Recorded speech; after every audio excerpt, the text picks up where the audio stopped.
Shumë e dashura dhe shumë e nderuara nëna Stana Gosh, të nderuar organizator koncertit Selim, i nderuar famullitor i kishës Dom Zef Kolla, i nderuar Dom Gjergji, i nderuar Dom Shtjepër Doda, ish famullitar i kishës, të nderuar shkrimtar Ibrahim Kadriu dhe Nazmir Rahmani, i dashur forci legjendar i radios Kosova e Lirë në Çatlona, i nderuar komandant i brigadës 153 të zonës operative të Llapit, vishte ke ardhur, faleminderit për prezencën, të nderuar pranishëm. E shtrejta nën Stana, tashmë dihet botërisht dhe po konfirmohet edhe sonte me koncertin Selim që ju kushtohet juve në rastin e festës së Krishtlindjeve, se ti bashk me bashkëshortin tënd, Basenu dhe djemtë e vajzat tuaja, Filipin, Fatmirin, Viktorin e Filën, praktikisht e gjithë familja u rreshtruat në radhën të Ushtrisë Shqiptare të Kosovës. Nëna Stana, ti je motra heroini e nënave të mëdha të kombit, je motra shqiptare katolike e nën Zahidës, të Ademit, Hamzës e Rifat Jasharit.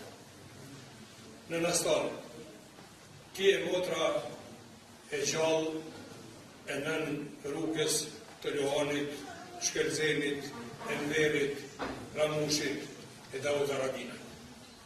Nëna Stana, ti je nëna e mbi 300 luftetarëve të Ushtrisë Shqiptare të Kosovës.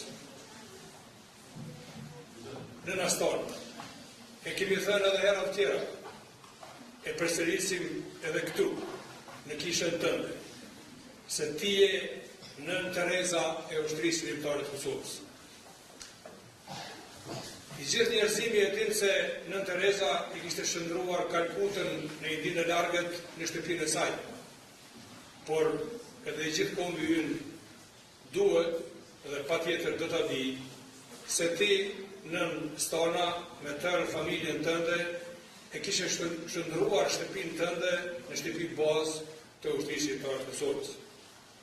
Korridori i Ushtrisë Shqiptare të Kosovës, Zhegoc, Brus, Marec, që mbi tokë vlon të sillau vulkani, historia dëshmon se epicentër e kishte shtëpinë tënde heroin, aty ku ti ishe zonja hepur të shtëpisë, që e kishe sofrën plot bukë për luftetarët e lirisë.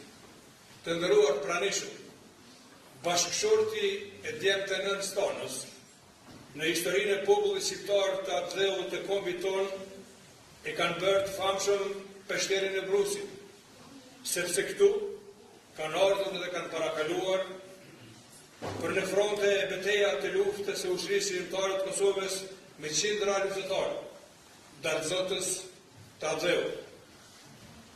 Të gjithëve na kujtohet se si Gjak-Pirsi e Xhelati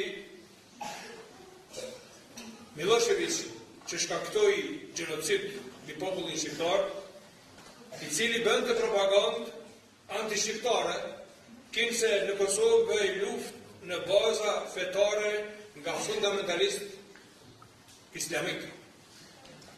Ajo propagandë e kishte bazën të platforma ideologë racist së Bundhenj dhe boronte nga Akademia Anti-Shqiptare e Shkencave të Serbisë. Por, të dashur motra nesër, fakti se familja e nën Stanës ishte katolike, e demandonte atë propaganda armiqësore serbe dhe të Aladhet, Sajrus e të tjerë.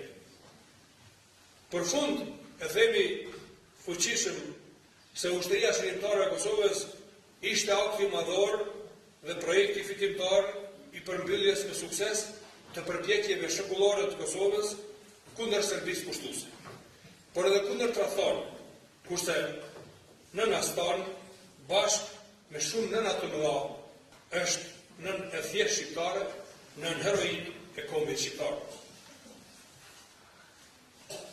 Nën, ti me bukën e duarve tua ke ushqyer heronj e dëshmor të adleut.